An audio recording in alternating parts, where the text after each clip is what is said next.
रंगकर्मी उषा दीदी आज सुबह हार्ट अटैक से हमारे बीच में नहीं रही। तो हम सब मिलकर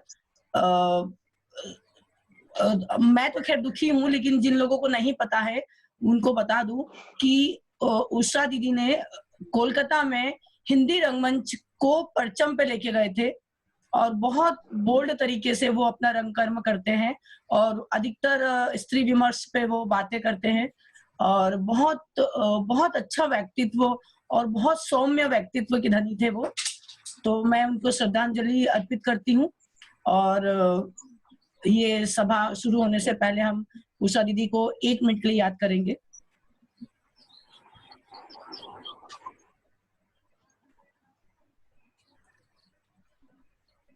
वसंत सर, आप कुछ कहना चाहते हैं? जी, देखिए आज बहुत ही विषाद का, दुख का दिन है। सुबह अशोक भौमिक का जब फोन आया, उसने बोला उषा जी नहीं रही, आश्चर्य नहीं हुआ। अभी 4 दिन पहले उनसे बात हुई थी इसी कार्यक्रम के लिए, उन्होंने हाँ कहा और मैंने गीतांजलि जी का नंबर भी उनको दिया था। और देखिए कितना दुखद हुआ। उषा जी के व्यक्तित्व के बारे में क्या कहें, उनके लिए तो पूरा दिन बोलने के लिए कम है।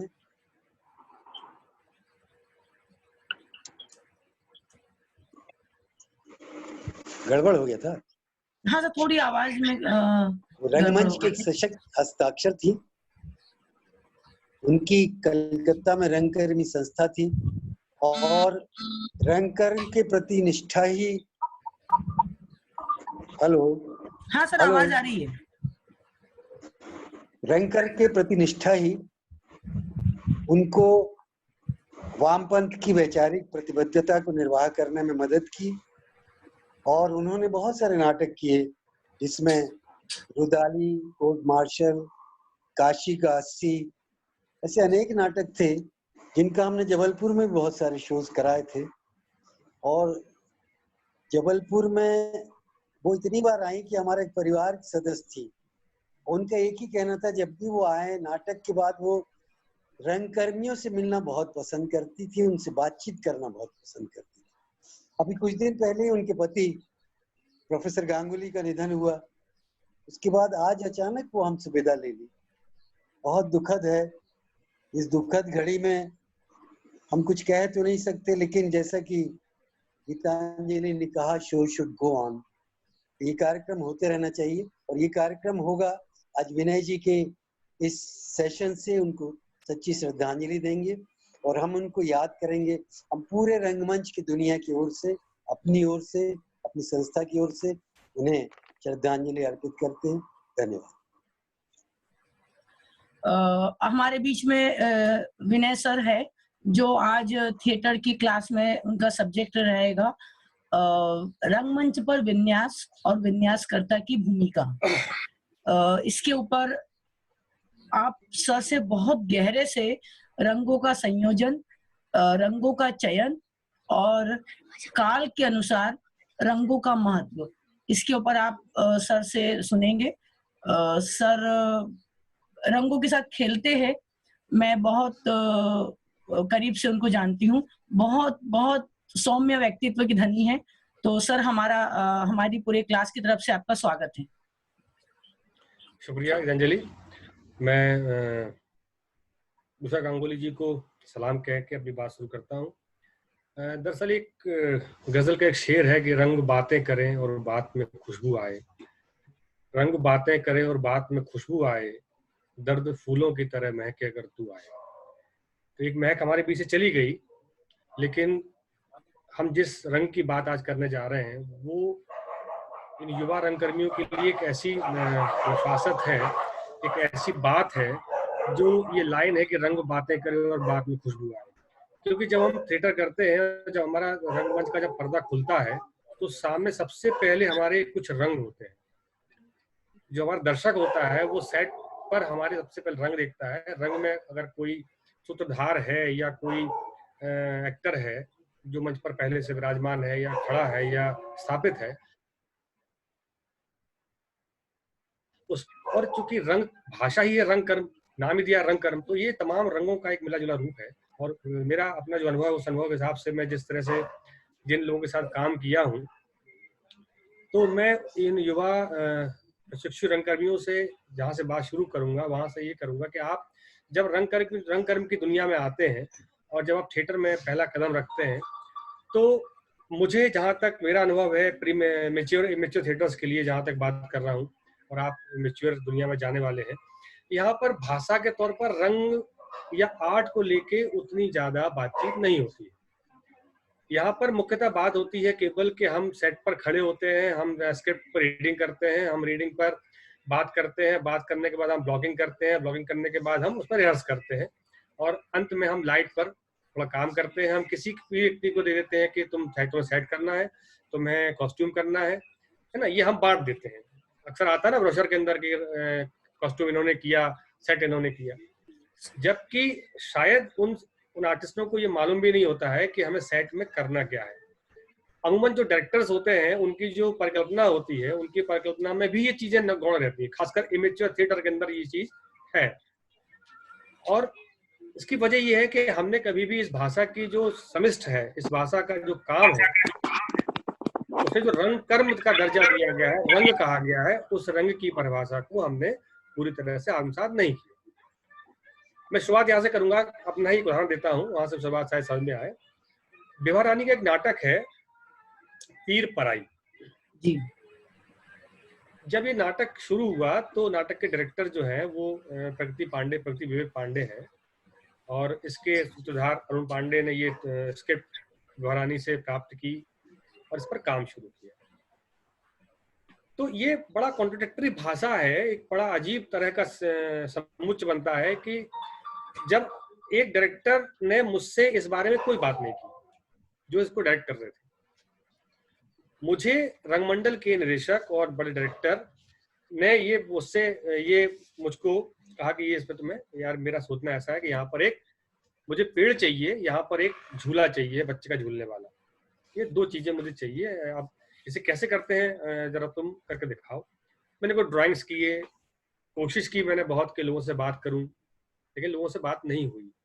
अंततः मैंने एक क्राफ्ट का एक पेड़ तैयार किया, इसमें लाल नीले पीले हरे बड़े बड़े पत्ते, एक तरफ एक झूला रखा, उस झूले को भी मैंने कुछ रंगों से सजाया, और इस पर ठप्पा कब लगता है, देखिए कोई बड़ा डायरेक्टर या बड़ा मर्मज्ञ सामने आता है तब आपकी सोच पर, आपके काम पर ठप्पा लगता है, यानी कि आपने काम बेहतर किया है कि नहीं किया है ये पता लगता है। किरण जो संगीत अकेडमी डायरेक्टर थी, किरण भटनागर मैडम, वो एक शो में आई हुई थी, उन्होंने शो देखा, और देखिए मैं जो बात कर रहा हूँ तो ध्यान से सुनिए, मैं कई उदाहरण से बात करता हूँ। सर मैं डिस्टर्ब करना चाहूंगी, सर आप थोड़ा सा माइक ऊपर कर लीजिए। हाँ, अपना माइक थोड़ा पास में कर लीजिए तो और क्लियर आवाज आएगी। माइक आपका ये जो, हाँ इसका ईयरफोन का जो माइक है वो ठीक है, ओके। तो जब किरण भटनागर यहाँ आई, उन्होंने जब प्ले देखा, प्ले देखने के बाद वो प्ले देखने के एक दिन पहले मुझे देख रही थी वो, कि मैं कोई लाल रंग का, एक ठंड का दिन था, लाल रंग का जैकेट पहन के उस पर ब्लैक स्पॉट्स हैं बड़े बड़े, कुछ ब्लू कुछ येलो कलर का मेरे पास कुछ पीसेस हैं, वो लेके मैं अपने आसपास घूम रहा हूँ। सेकंड टाइम नाटक देखा, नाटक में देखा कि सेट किसने किया है, नाम आया, मैं ऊपर आया, उसके बाद चले गए। सेकंड डे बैठक हुई, बैठक में 3 बड़े नाटककार थे, और उस वक्त 6 नाटकों का यहाँ पर एक फेस्टिवल हुआ था। किरण भटनागर ने कहा कि मैं चूंकि किरण भटनागर ने कलर पर पीएचडी की है जी, तो उन्होंने जब ये बात कही कि इन 5 नाटकों के अंदर अगर हम चर्चा कर रहे हैं तो सेट पर चर्चा हमने 4 नाटकों पे नहीं की, 5वें नाटक पर हम करेंगे, क्योंकि ये इतना खूबसूरत सेट था जिसके अंदर सबसे कम प्रॉपर्टी यूज की गई और कलर से खेला गया, और खासकर लाल कलर से खेला गया। इसमें लाल रेड कलर का बहुत इस्तेमाल किया गया, और जैसा कि मैं देख रही थी विनय को कि विनय लगातार जिन कपड़ों को पहन के घूमते हैं वो सारे कलर्स उन्होंने उस सेट पर लगाए हुए थे, रखे हुए थे। बात यह खत्म करता हूं, मेरा काम वहां तक था कि उन्होंने मेरे सेट को अच्छा कहा। अब मैं आपसे बात करता हूं कि जब आप कहीं सेट पर जाते हैं और सेट पर कोई काम करने मिलता है तो आपको ये मालूम होना चाहिए कि हम किस कालखंड के नाटक को कर रहे हैं, क्या हम किसी आधुनिक नाटक को कर रहे हैं और क्या हम किसी कंटेम्प्रेरी नाटक को कर रहे हैं। अब कंटेम्प्रेरी का मतलब क्या है, ये भी बहुत बड़ी एक समय का काल है, बड़ा लंबा काल है कि हम कंटेम्प्रेरी किसे कहते हैं। इसमें बड़े अपभ्रंश आए हैं दुनिया में आए हैं, लेकिन ये बड़ा एक डायलेक्टिकल नाम है कि हम कंटेम्प्रेरी थिएटर करते हैं। तो कंटेम्प्रेरी थिएटर के अंदर आप एक ऐसा थिएटर चुनते हैं जिसके अंदर आपके समकक्ष बहुत सारे पुराने वो लोग होते हैं जो आज की दुनिया को भी रिप्रेजेंट करते हैं अपने लेखन में। ठीक है, हम वो नाटक करते हैं, हम एब्स्ट्रैक्ट करते हैं या हम एब्सर्ड करते हैं। ठीक है, हम कोई ऐसा प्ले करते हैं जिसके अंदर हम आध्यात्मिक गुणों को दिखाना चाहते हैं, हम ऐसा कोई प्ले करते हैं जिसके अंदर हम कोई वीर रस की बात करते हैं, हम कोई ऐसा प्ले करते हैं जिसमें कोई हास्य रस की बात करते हैं। तो हमारे जीवन में जो रस है, उन रसों को जब हम संपादित करते हैं थिएटर के ऊपर, तब हमें कलर की, रंगों की बहुत बारीकी से पहचान करना पड़ती है।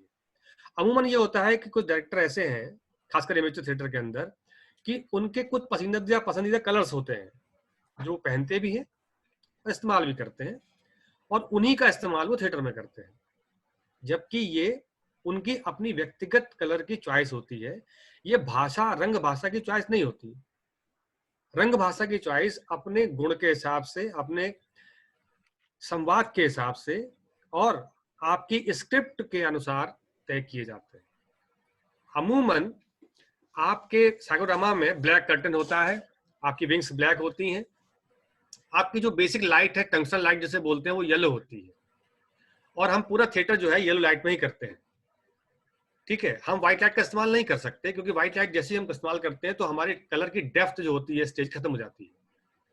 तो इसलिए हमें स्टेज के ऊपर टंगस्टन यानी कि येलो लाइट का इस्तेमाल करना होता है, जिससे हमारे स्टेज के ऊपर तमाम तरह की डेप्थ जो होती है, जो सेट पर हम काम करते हैं, जो सेट पर हम चीजें बनाते हैं रंग के साथ, वो हमें दिखना शुरू होती है। हमारे एक्टर को उससे और निखार मिलता है, एक्टर के संवाद को और ताकत मिलती है, उसी से संगीत उठता है और उसी से पूरा नाटक उठता है। तब हम ये सोचते हैं कि हम अगर मान ली, सपोज करिए मैं आपको एक एग्जाम्पल दूं, कोर्ट मार्शल नाटक मान लो। उषा गांगुली का नाटक बहुत फेमस नाटक है और इस नाटक से जुड़ी मेरी बड़ी बड़ी स्मृतियां हैं जलपुर के अंदर और बाद में भी। उषा गांगुली के कोर्ट मार्शल में जब वो सेट करती हैं तो उसमें सेट में होता क्या है? जब उषा गांगुली काशी का 80 करती हैं, काशी के 80 पर वो नाटक करती हैं, तो उनके सेट में कुछ नहीं होता है। उनके सेट में एक सीढ़ियां होती हैं चारों तरफ चढ़ने वाली, वो भी काले रंग की होती हैं, उसके ऊपर झंडा होता है जो केसरिया होता है। अब इस सेट में इस कलर के साथ कॉस्ट्यूम भी बहुत काउंट करती है। अक्सर हम ये भूल जाते हैं कि जिस कॉस्ट्यूम को हम पहन रहे हैं वो भी हमारे स्टेज का कलर सेंस का हिस्सा है। तो कई बार हम सेट पर कलर बहुत अच्छे कर लेते हैं, लेकिन हम ऐसा कपड़ा पहन लेते हैं कि वो कपड़ा हमारे पूरे सेट की कहानी को, हमारे सेट के वक्तव्य को उल्टा कर देता है। अमूमन सामान्य दर्शक को समझ में नहीं आता है, लेकिन कोई समीक्षक बैठा हुआ है या कोई रंगकर्मी जो बहुत गूढ़ तरीके से देखता है, उसको समझ में आता है कि ये बात जो कही जा रही थी, इस बात को कहने का ढंग ये होना चाहिए था, कलर के हिसाब से ये नहीं होना चाहिए था।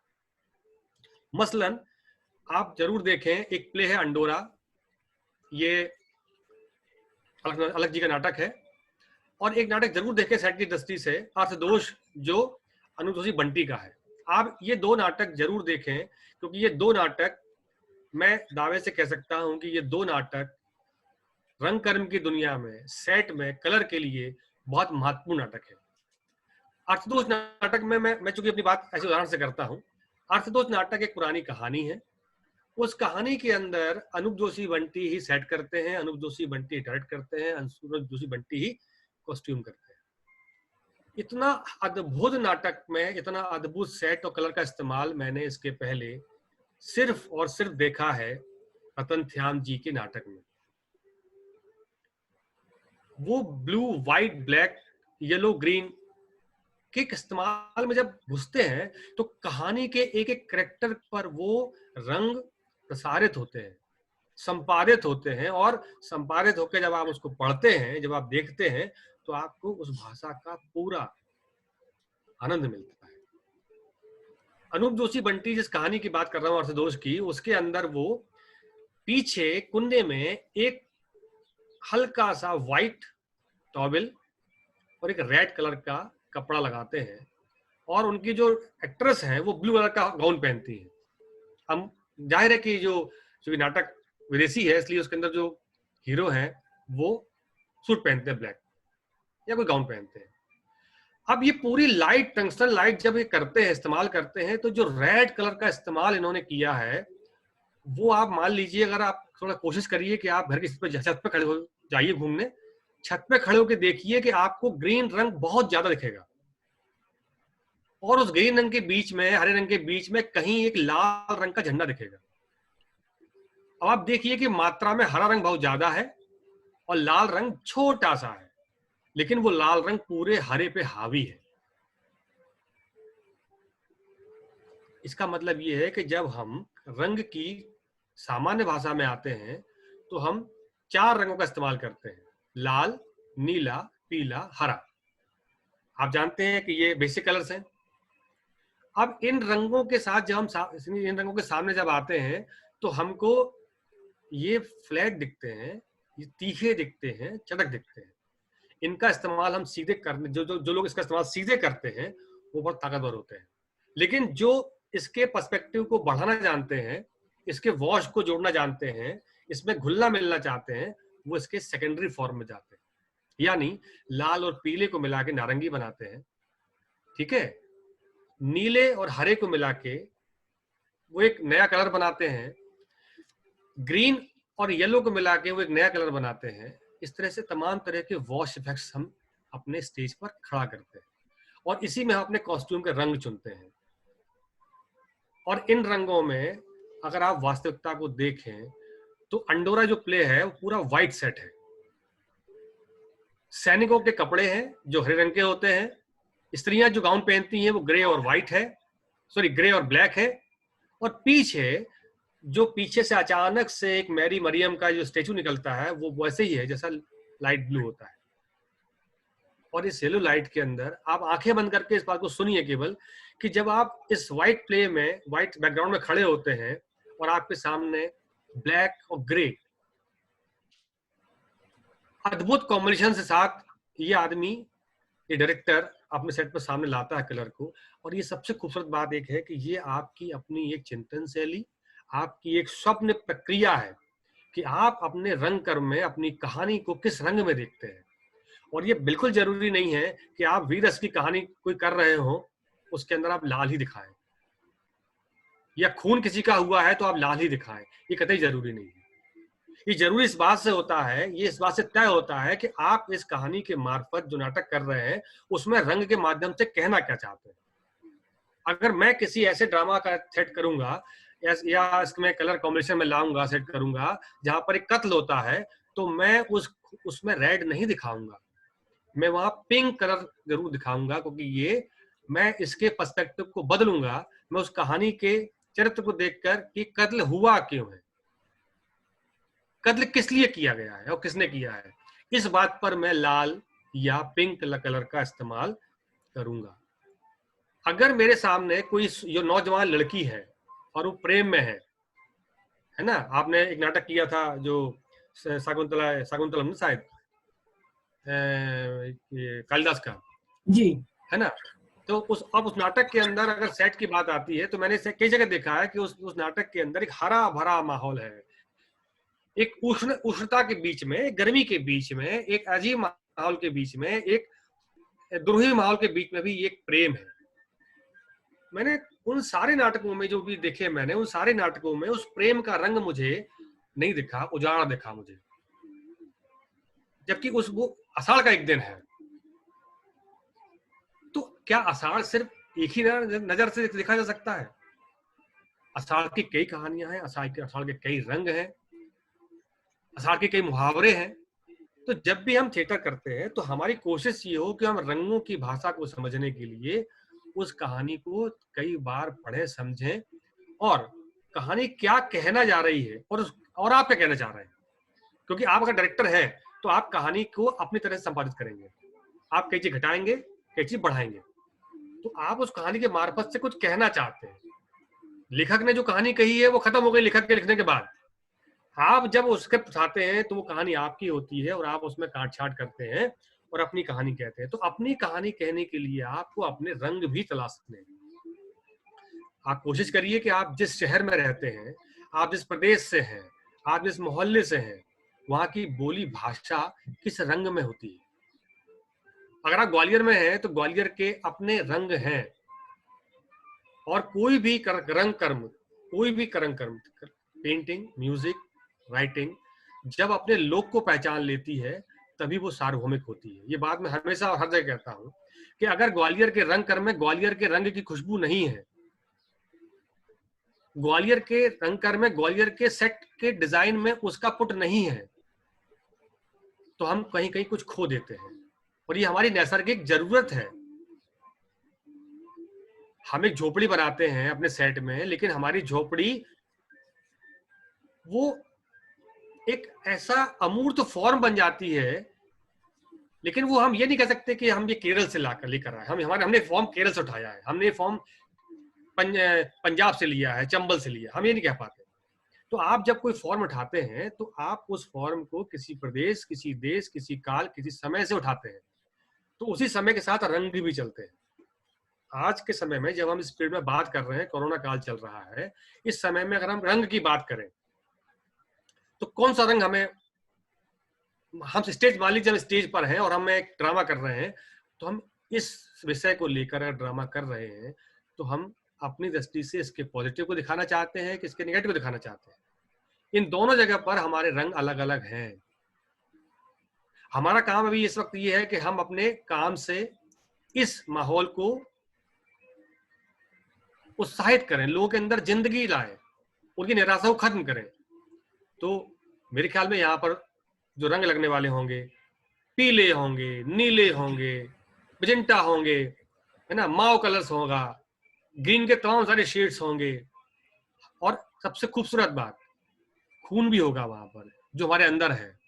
हमें उसको दिखाने के लिए भी हमें कहीं कहीं किसी कोने में, जैसे मैं एक एग्जांपल दे रहा हूं, आप लोग देख रहे होंगे काशीगर जी बैठे हुए हैं, काशीगर जी ब्लैक टी शर्ट पहने हुए हैं और उसके ऊपर लाल रंग का दुपट्टा डाले हुए हैं। अब ये एक थिएटरिस्ट की लैंग्वेज है कि वो सामने खड़ा कैसे होता है। तो हमें, आप जितने आप लोग बैठे हुए हैं, आपकी अपनी दैहिक भाषा में रंग नहीं है। हम जिस स्क्रीन पर हैं वो भी रंग देखती है। तो अभी हाल फिलहाल काशीगर जी दिखा रहे हैं कि वो एक काबिल, सोचने वाले, समझने वाले, रंग की भाषा को समझने वाले थिएटरिस्ट हैं। तो आप अपनी रोजमर्रा की जिंदगी में भी रंग को बरतिए। अगर आप रंग को बरतना सीख जाएंगे तो मेरा ये कहना है कि आप जब स्टेज पर खड़े होंगे और जब आप किसी सेट पर कलर करने जाएंगे तो आपकी कोशिश रहेगी कि आप कम से कम 2 या 3 कलर में अपनी बात कह देंगे। हो सकता है कि एक बार आप एक ही कलर में अपनी बात कह दें, और लाइट में जो लाइट के शेड बनते हैं, उसके जो वॉश बनते हैं, उससे अपनी बात को बड़ा कर दें,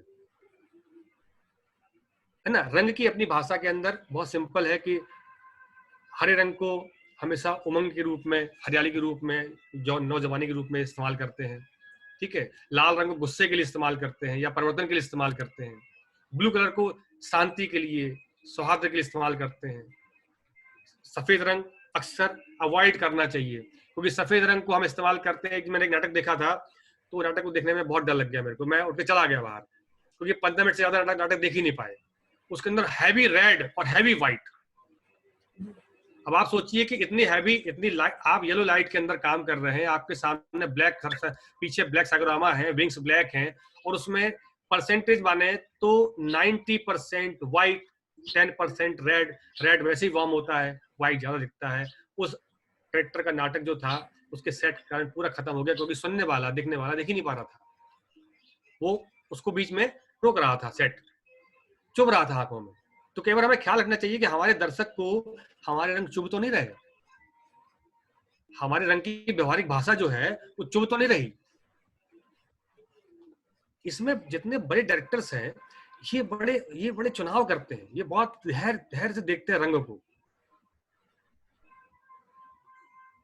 असाल का एक दिन अभी फिर से किया, हमारे बहुत प्रिय मित्र हैं अजय जैन देशमुख जी ने। अब उन्होंने, चूंकि वो फिल्म के सेट बनाते हैं बड़े बड़े, तो उन्होंने जिस तरह से भोपाल के अंदर भारत में सेट बनाया, तो उसमें इतने रंग थे कि उन रंगों के बीच में एक रंग बहुत बड़ा था, और वो था दरवाजा। काशीकर जी ठीक बोल रहा हूं? और वो रंग, जो नीले रंग का दरवाजा था, वो उसने पूरी कहानी कह दी, पूरी कहानी कह दी, आधे अधूरे की पूरी कहानी कह दी उन्होंने।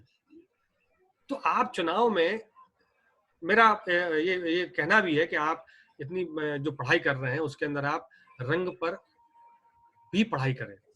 आप कोशिश करें मार्केट में जाके एक रंग की पैलेट लेके आए, वाटर कलर का डिब्बा आता है वो लेकर आए, बेसिक कलर में दूसरे कलर मिलाएं, सादे पेपर पे लगाएं। फिर उसके बाद आप कोशिश करें कि मार्केट में पोस्टर कलर मिलते हैं, सीसी में आते हैं, वाटर कलर अलग होते हैं, पोस्टर कलर अलग होते हैं, आप वो लेकर आए। फिर उन कलर को आप अपनी डायरी बनाएं, मोटी सी, उस पर लगाएं। आप देखेंगे कि आप कलर मिलाते मिलाते आप एक अपनी भाषा भी बना रहे हैं, आप रंग की अपनी भाषा भी बना रहे हैं। उस भाषा से आप ना जो कहना चाहेंगे, जो कहेंगे, वो इतना गूढ़ होगा कि देखने वाला ये सोचेगा, समझेगा जरूर कि इसने मेहनत की। क्योंकि इस वक्त आसमान बहुत साफ है, चांद बहुत साफ दिख रहा है, पक्षी बहुत चहचहा रहे हैं, नए नए पक्षियों के रंग भी दिख रहे हैं। तो इन रंगों के बीच में जब हम जाते हैं, जब हम घुसते हैं, जब इनसे हम तालमेल बिठाते हैं, तो जब तक ये हमसे बातें नहीं करने लगते तब तक हम इमेच्योर ही रहते हैं। अमूमन आप लोग जो पढ़ रहे हैं, अभी जब यहाँ से पास आउट हो जाएंगे तो हो सकता है कि आप डायरेक्टर बन जाएं, आप ना प्ले करें। तो जब भाषा का इस्तेमाल करें, तो आप भाषा के इस्तेमाल को चुनने के लिए आप रंग की बेसिक थ्योरी जरूर पढ़ें। उस बेसिक थ्योरी में लाल, नीला, पीला, हरा, इन रंगों के साथ आप अपने आप को इस तरह से पेश आए कि अगर आप इन दो में से कोई एक रंग, दो रंग उठाते हैं और उन दो रंग को बनाते हैं, तो आप कोशिश करिए उन दो रंगों के 3-4 शेड बनाना कोशिश करिए पेपर पे। आप देखिए कि आपको धीरे धीरे जिस कहानी पर आप काम कर रहे हैं, जिस स्क्रिप्ट पर आप काम कर रहे हैं, आपको धीरे धीरे वो कहानी उस रंग में ले जाएगी। आपको धीरे धीरे आपको लगेगा कि नहीं, ये रंग में से ये रंग हर अलग हो जाना चाहिए, ये कहानी का ये रंग नहीं है, इस रंग में हम इस रंग को लाएंगे तो ये कहानी का हम जो कथक जो सूत्रधार है, वो इस कहानी को यहां से लेके चलेगा, इस रंग को, और यहां तक ले जाएगा। अमूमन स्टेज पर लाइट के साथ लाल, नीला, पीला ही इस्तेमाल करते हैं लोग, इसके सेकेंडरी फॉर्म्स का इस्तेमाल नहीं करते, क्योंकि वो चुनना और बनाना कठिन होता है। जबकि लाल, नीला, पीला हमें कहीं भी मिल जाता है, जिसका हम उठा लाते हैं, उसका इस्तेमाल कर लेते हैं। लेकिन अगर कोई ठोस काम करने वाला व्यक्ति होगा तो वो अपने रंगों का चुनाव करते वक्त रंगों के अंदर जो वो चाहता है उसका मिश्रण जरूर करेगा। आप देखें व्योमेश शुक्ला का नाटक जो है राम की शक्ति पूजा, उसके अंदर जिन रंगों का इस्तेमाल किया है, वो इतने अद्भुत रंगों के साथ एक ऐसा वॉश, ऐसा सम्मिश्रण बनाते हैं कि देखने के बाद आदमी भौचक्का हो जाता है, वहां से हटता नहीं। आपके ग्वालियर के ही अयाज खान का जो नाटक है, वो जो उस पे सफाई कर्मी पे नाटक है ना, उनका नाम याद नहीं आ रहा मेरे को, उनका सफाई पर एक नाटक है उनका, वो राक्षस, कचरा राक्षस, कचरा राक्षस। उस नाटक की खूबसूरती है कि उस नाटक में जो कॉस्ट्यूम पहनी गई है उसके रंग बदलते हैं, और वो रंग लाइट से बदलते हैं। ये बहुत महत्वपूर्ण बात है कि आप अपने नाटक के अंदर अगर कोई कपड़ा चुन रहे हैं और उस कपड़े के साथ अगर आप किसी रंग का इस्तेमाल करना चाहते हैं, रंग को बदलना चाहते हैं, तो आपको इस थ्योरी को पढ़ना जरूरी है कि लाल रंग का कपड़ा पहनने पर अगर हम नीली लाइट उस पर डालेंगे तो वो शेड कौन सा बनेगा, वो कैसे परिवर्तित होगा। ये उस नाटक की बहुत खूबसूरत बात है कि जब वो पूरा कॉस्ट्यूम बदलता है, बगैर कर्टन कॉल के, बगैर पर्दा गिराए, लाइट से कॉस्ट्यूम बदलता है, कॉस्ट्यूम का रंग बदल जाता है। तो हमको ये भी सीखना है, ये भी समझना है कि हम अपने कॉस्ट्यूम करते वक्त अगर हम कोई आश्चर्यचकित करने वाली घटना प्रस्तुत करना चाहते हैं, हम अपनी दर्शकों को अगर अचंभित करना चाहते हैं, तो हमारी कोशिश हो कि हम कपड़ों के रंग के साथ उसका फैब्रिक भी पढ़ें। आप कॉटन के साथ अगर जाएंगे तो आपको रंग का परिवर्तन नहीं मिलेगा, जो आप सैंडल के साथ जाएंगे तो मिल जाएगा, साटन में मिल जाएगा, है ना, लेकिन लिजी विजी में नहीं मिलेगा आपको।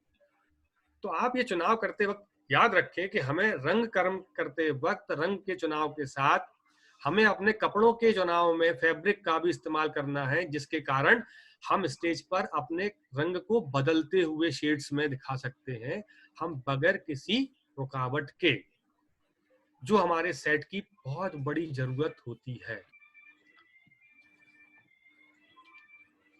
मैं सोच रहा हूं कि इनमें से अगर कोई बात करना चाहे, कोई बोलना चाहे, कोई पूछना चाहे तो हम बात जी करें। बिल्कुल, जी बिल्कुल। आप लोगों को यदि कोई सेट पर जो कलर का चयन होता है या जो हम लोग कलर कॉम्बिनेशन लेते हैं, कई बार ऐसा होता है कि किसी चरित्र को लेकर ये कह दिया जाता है कि आप अपनी कॉस्ट्यूम खुद देख लीजिए।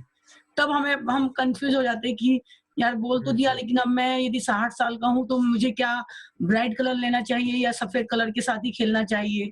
यदि मैं इस संप्रदाय का हूँ तो मुझे क्या ये कलर लेना चाहिए? यदि ऐसा कोई आपके पास सवाल है तो प्लीज आप लोग पूछिए।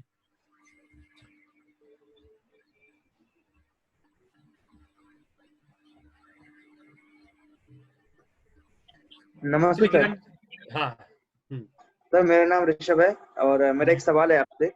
जी सर जैसे कुछ नाटक ऐसे होते हैं जिनमें मतलब ज्यादा तामझाम की जरूरत नहीं रहती है, मतलब उसकी कथा वस्तु के अनुसार मतलब चीजों की आवश्यकता ज्यादा नहीं रहती है, लेकिन तब भी एक मन में एक वो रहता है कि शायद इसमें कुछ और प्रयोग कर सकते हैं।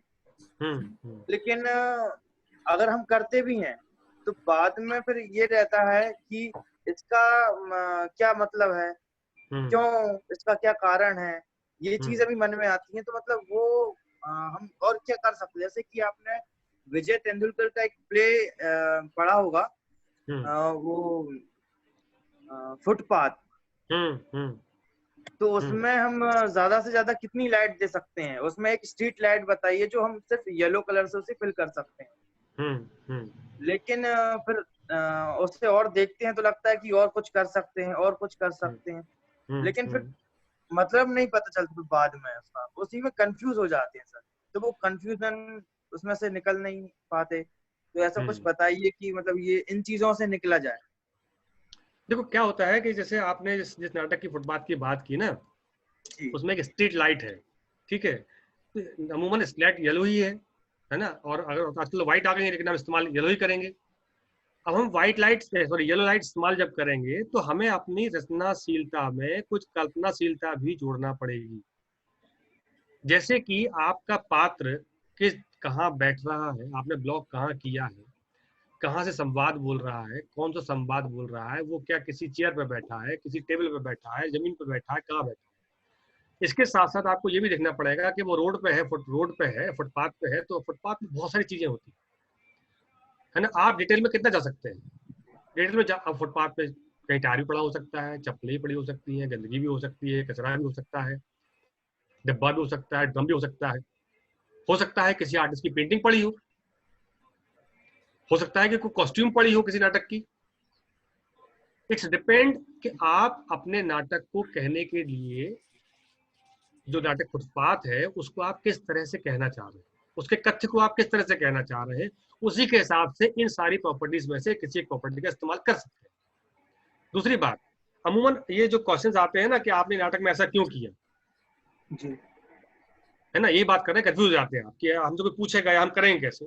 सवाल ये है कि आप जब नाटक कोई करते हैं तो आप इस पर जरूर काम करें कि आप अपनी एक विचारधारा जरूर बनाएं कि आप नाटक करते क्यों हैं। अगर आप नाटक इसलिए करते हैं कि आपको नाम कमाना है, आपको पैसा कमाना है, या आपको कोई बेहतर बात जनता तक पहुंचाना है, इन तीनों बातों में, या आपको बंबई जाना है, या आपको बहुत बड़ा स्टार बनना है ना, या आपको रंगकर्म की दुनिया का बड़ा स्टार बनना है, तो इन सब चीजों को जब हम देखते हैं ना तो हमें समझ में आता है कि हमारे पास, मैं थिएटर करता हूं तो मुझे थिएटर करने मुझे मालूम है कि मेरे पास 100 रुपए हैं, तो इस 100 रुपए के अंदर मैं ऐसी चीजें इस्तेमाल करूंगा कि वो 2 लाख रुपए की दिखती है, दिखना चाहिए। ये आपकी स्ट्रेंथ है, ताकत है आपके विजन की, आपकी कल्पनाशीलता की। इसलिए आप घबराए नहीं इस बात से, और आप बकायदा, अगर आपके अंदर उमंग है तो आप सिग्निफिकेंस से इस्तेमाल करिए कि आप अपने कहने के ढंग को एक जगह पर, मैंने एग्जाम्पल दिया, आप इसको समझने की कोशिश जरूर करें, बार बार समझें कि मैंने कहा कि आप छत पर जाके देखें कि आपके चारों तरफ हरा रंग है और उसमें एक छोटा सा लाल है। आप मान लीजिए कि आपका स्टेज यही है, आपके स्टेज में चारों तरफ ब्लैक है, येलो लाइट है, जो चारों तरफ